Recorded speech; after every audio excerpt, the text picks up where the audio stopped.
Good morning everyone, I hope you all doing great. Previous year question paper करने के बाद आज हम कुछ और नए प्रैक्टिस सेट करेंगे डॉक्टर रंजीत सिंह की बुक से। ये डॉक्टर रंजीत सिंह की बुक है जिसमें उन्होंने 50 प्रैक्टिस पेपर दे रखे हैं जो कि बहुत ही अच्छे हैं। तो इस वीडियो में हम आज इस बुक से फर्स्ट प्रैक्टिस सेट पेपर करने वाले हैं। फर्स्ट क्वेश्चन है, fill in the blanks with an appropriate word to complete the sentence. I have a profound respect for his political. तो पॉलिटिकल, इसके बाद आपको 4 ऑप्शन है, इसमें से एक करना है। कौन सा? Ambition, sagacity, temperament, involvement. तो यहाँ पर सेजासिटी जो बी वाला क्वेश्चन है ये ठीक हो जाएगा, ये ठीक हो जाएगा।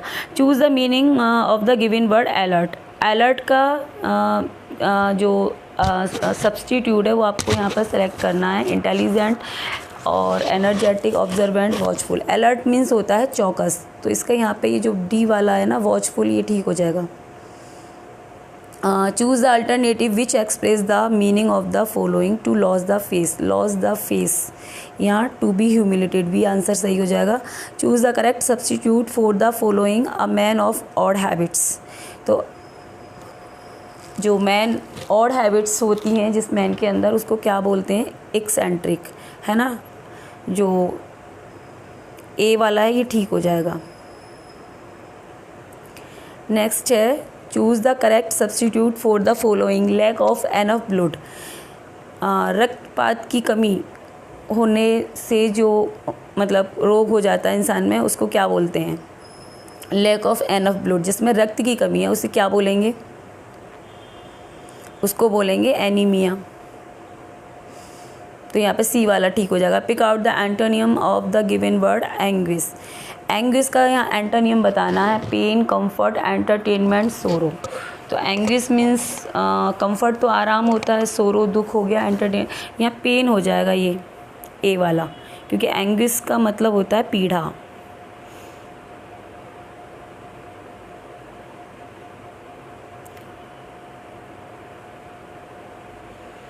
है ना। नेक्स्ट है, pick out the antonym of the given word. Assistance, assistance का एंटोनियम बताना है।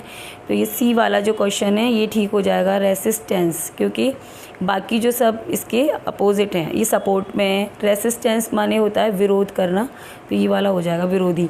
Choose the correct antonym for the given word. Wondrous, wondrous का एंटोनियम बताना है। Tough, easy, difficult, complicated. तो एंटोनियम बताना है। तो वंडरस मीन्स होता है दुर्लभ, तो यहाँ पर इसका सी वाला आंसर ठीक हो जाएगा। Choose the antonym of given word. Relinquish, relinquish का एंटोनियम बताना है। तो राइट आंसर है possess. Pick out the synonym of the,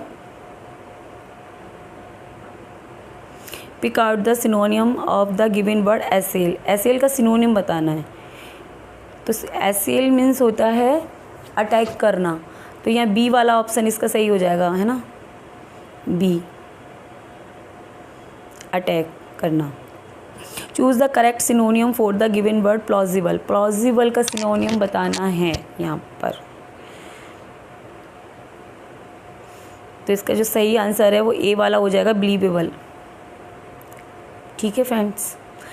next है, choose the correct synonym for the given word. Garnish, garnish का आपको सही सिनोनियम बताना है। To adorn, to worship, to garland, to excuse sorry. तो गार्निश का मतलब होता है डेकोरेट करना, तो यहाँ ए वाला जो आंसर है वो इसका ठीक हो जाएगा, एडॉन।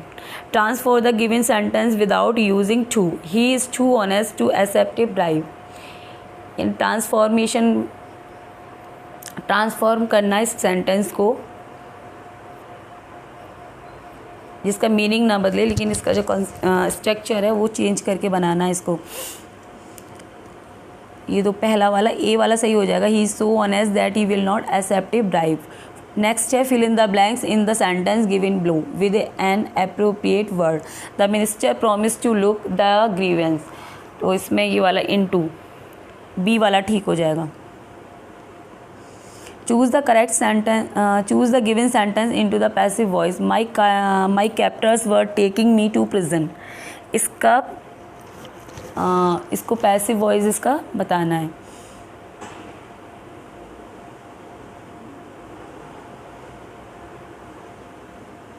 तो इसका जो पहला वाला है वही ठीक है, पहला वाला ठीक हो जाएगा। Identify the correct sentence, this book is preferable from that. Correct sentence को पहचानना इसमें, this book is preferable than that, this book is preferable to that. C वाला सही हो जाएगा क्योंकि प्रीफर के बाद टू आता है, तो ये वाला सही हो जाएगा। अगर बाई द वे इसमें ना कोई मिस्टेक हो भी जाए ना, तो मैं जो लास्ट में ना इसका जो आंसर जो की है लास्ट में दे रखा है उसका पिक भी इसमें डाल दूंगी, तो आप उससे इसको एक बार करेक्ट कर लेना। Choose the most appropriate preposition to the complete the given sentence, we are now confident winning the match. इसमें सही प्रीपोजिशन कौन सा आएगा? तो इसमें कॉन्फिडेंट के बाद ऑफ आता है, ऑफ हो जाएगा सही, सी वाला। Choose the most appropriate preposition to complete the sentence, let me acquaint him the topic. तो यहाँ प्रीपोजिशन लगाना है सही, इसमें भी विद आ जाएगा, एक्वाइंट के बाद विद आता है। Choose the most appropriate preposition to the complete the sentence, do not quarrel your neighbours. तो झगड़ा मत करो नाइबर्स के साथ, तो यहाँ भी विद आ जाएगा, सी वाला ठीक हो जाएगा। Fill in the blanks with appropriate choice, if you go out I the cricket match. इसमें भरना है आपको, सेल वॉच हो जाएगा, यानी ए वाला सही हो जाएगा, इसमें कंडीशनल है। नेक्स्ट है 21 number, choose the alternative which can best replace the underline word in the following sentence. Ant is believe to be the most industrious creature, यानी मोस्ट इंडस्ट्रियस यानी बहुत मेहनती क्रीचर माना जाता है आंट को। तो इसका जो अल्टरनेटिव है वो क्या हो जाएगा? इंडस्ट्रियस मीन्स मेहनती, तो डिलीजेंट हो जाएगा, बी वाला ठीक हो जाएगा, बी वाला ठीक हो जाएगा। In teaching poetry the emphasis is laid on, जो टीचिंग है पोइट्री को उसमें एम्फोसिस किस पर डाला जाता है? Appreciation, grammar, structure, vocabulary. I think इसमें एप्रिशिएशन, ए वाला ठीक हो जाएगा, appreciation. Which of the following alternative provide the most appropriate one word substitute for the expression given below. इसको जूम आउट कर लेती हूँ थोड़ा सा। हाँ, ए supporter of the cause of women, तो इसका वन वर्ड बताना है आपको, इफिमिनेट, सॉफिस्ट, फेमिनिस्ट और फेमिनाइन। तो इसका जो सही ऑप्शन है वो वाला, वो सी हो जाएगा, सी हो जाएगा, feminist.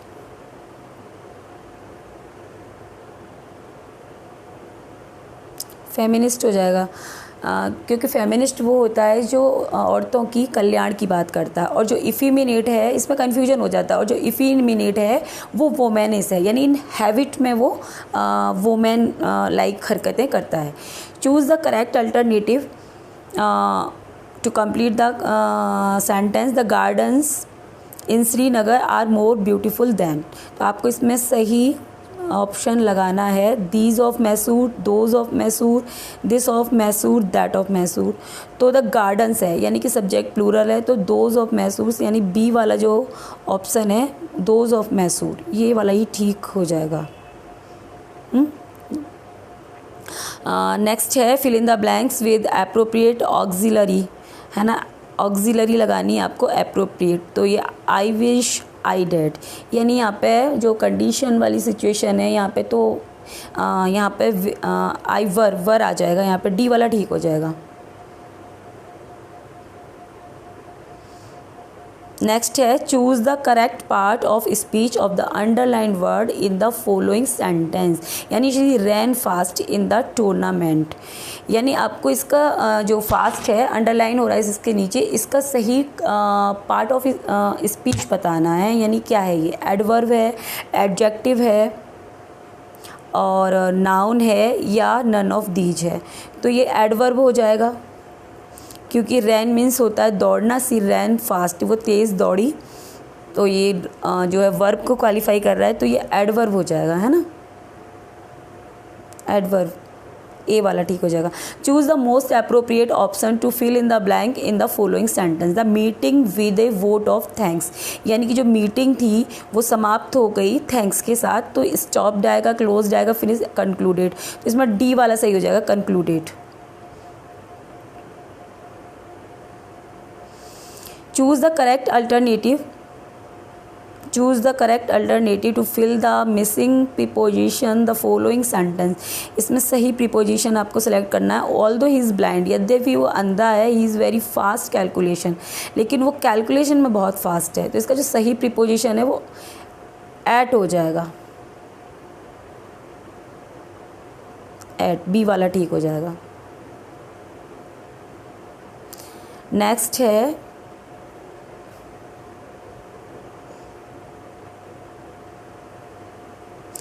select out the following correct prefix any to make the word proper produce it opposite meaning।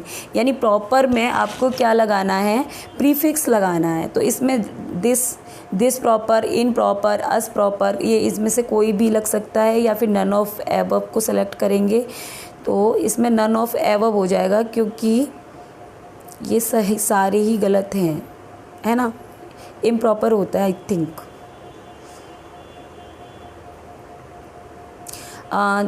Next है the natural order of learning a language.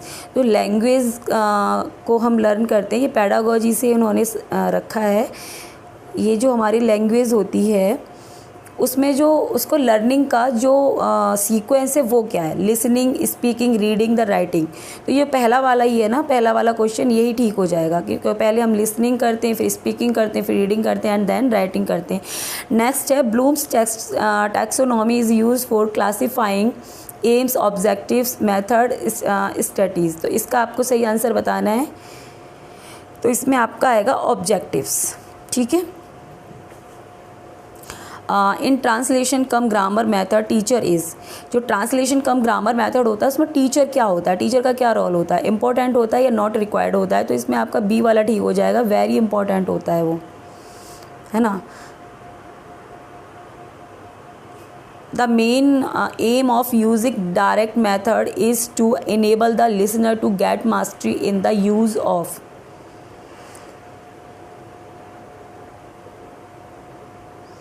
है ना। The main aim of using direct method is to enable the listening to get mastery in use of. यहाँ I think D वाला answer ठीक हो जाएगा। बाकी है ना, इसमें आप देख लेना एक बार, क्योंकि आई एम नॉट श्योर, ये डी वाला ही ठीक होगा शायद।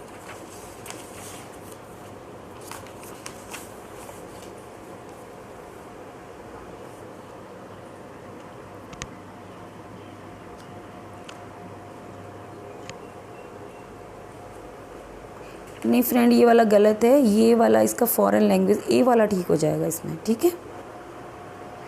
इन structural approach a listener gets mastery in. Structural जो अप्रोच है इसमें जो लिसनर है वो किस में मास्टरी हासिल करता है, तो स्ट्रक्चर ऑफ सेंटेंस, है ना, इसमें डी वाला हो जाएगा। नेक्स्ट है English is not a phonetic language, it means, इसका मतलब क्या है कि इंग्लिश एक फोनेटिक लैंग्वेज नहीं है। तो इसका ये आंसर है बी वाला हो जाएगा, बी वाला आंसर सही हो जाएगा। Pronunciation of a word is not some total of the sound of letter. In English language there are, English language में कितने वॉवल साउंड हैं और कितने डिप्थोंग हैं। तो यहाँ पर ये आंसर दे रखा 12 vowels and 8 diphthongs and 24 consonant sound हैं, यानी कि ये ए वाला ही ठीक है, ए वाला ठीक हो जाएगा, क्योंकि 12 वॉवल साउंड हैं इंग्लिश लैंग्वेज में एंड 8 डिप्थोंग हैं एंड 24 कॉन्सोनेंट साउंड हैं। एंड टोटल जो साउंड हैं इंग्लिश लैंग्वेज में वो हैं 44, यानी अल्फ़ाबेट तो 26 हैं, बट जो साउंड हैं वो हैं हमारी 44 साउंड, ठीक है। तो ये ए वाला ठीक हो जाएगा। नेक्स्ट है which of the following is not the characteristic of good hand writing. तो जो गुड हैंड राइटिंग की करेक्टरिस्टिक इनमें से कौन सी नहीं है, डिस्टिंक्टनेस, सिंपलिसिटी, लाउडनेस, स्पीड। तो लाउड राइटिंग में लाउडनेस थोड़ी होती है, तो लाउडनेस वाला ये जो है बी वाला जो आंसर है वो ठीक हो जाएगा, है ना। The main purpose of teaching poetry is to develop, जो मेन पर्पज़ है पोइट्री टीच करने का उसका पर्पज़ क्या है? करेक्ट लैंग्वेज, स्टैंडर्ड वोकेबुलरी, है ना। नेक्स्ट है इसमें, एक मिनट,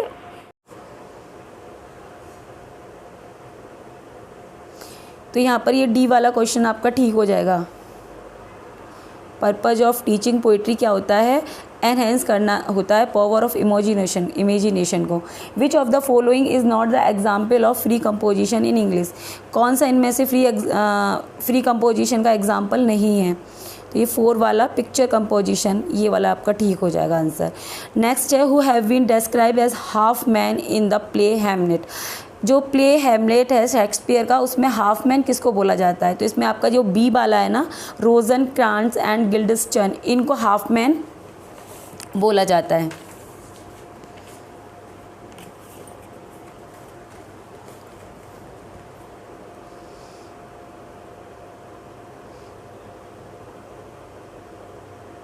नेक्स्ट है, the native hue of resolution is sickled over with the pale cast of thought who utters the ever words in play Hamlet। किसने कहा है ये सब कुछ हैमलेट में? तो ये हैमलेट प्ले में हैमलेट ने ही कहा है, ये सब कुछ किसने कहा है? हैमलेट ने ही कहा है। तो आपका आंसर हो जाएगा यहाँ पर सी वाला हो जाएगा, सी वाला right answer. Who among us the following have been called by Dryden as smaller cellar fires more eager pies of malice, यानी कि smaller serial fires more eager pies of malice किसको बोला गया है? रीगन को, गॉनरेल को, Cordelia को। ये 3 डॉटर हैं, ये किंग लियर की जो ट्रेजेडी बाय विलियम शेक्सपियर है उसमें ये 3 बेटियां हैं उसकी। तो इन तीनों में किसको ज़्यादा उसने बुराई मतलब बुरा माना है? तो रीगन को माना है इसमें, है ना। तो ए वाला आपका ठीक हो जाएगा। द नेक्स्ट है, the tyranny of the open night is too rough for nature of to endure who utters these words in the play night play King Lear, है ना। तो ये जो लाइन्स हैं ये किसने बोली है किंग लियर में? तो ये वाली जो लाइन्स हैं, ये लाइन आई थिंक कैंट ने बोली है, कैंट ने ही बोली है ना। बी वाला सही हो जाएगा। नेक्स्ट है, of all Shakespeare tragedy I would answer not even accepting King Lear Othello is the most painfully exciting and the most terrible who made the ever statement, ये किसने कहा है? तो ये वाला जो स्टेटमेंट है फ्रेंड्स, ये है हमारा AC ब्रेडली ने कहा है। वो ओथेलो को बहुत प्रीफर करते हैं, AC ब्रेडली, तो ये उन्होंने उनका स्टेटमेंट है। नेक्स्ट है, beware my lord of jealousy it is the green eyed monster which doth mock the meat it feeds on who utter these words in the play Othello. तो ये जो lines हैं ये किसके द्वारा कही गई हैं? तो ये मोस्ट फेमस विलेन है इस प्ले का, इयागो, ये इसने बोली हैं ये lines. At which event do Orlando and Rosalind meet, कौन सी इवेंट पर जो ऑरलैंडो है एंड रोजालिन है ये जो मिलते हैं दोनों?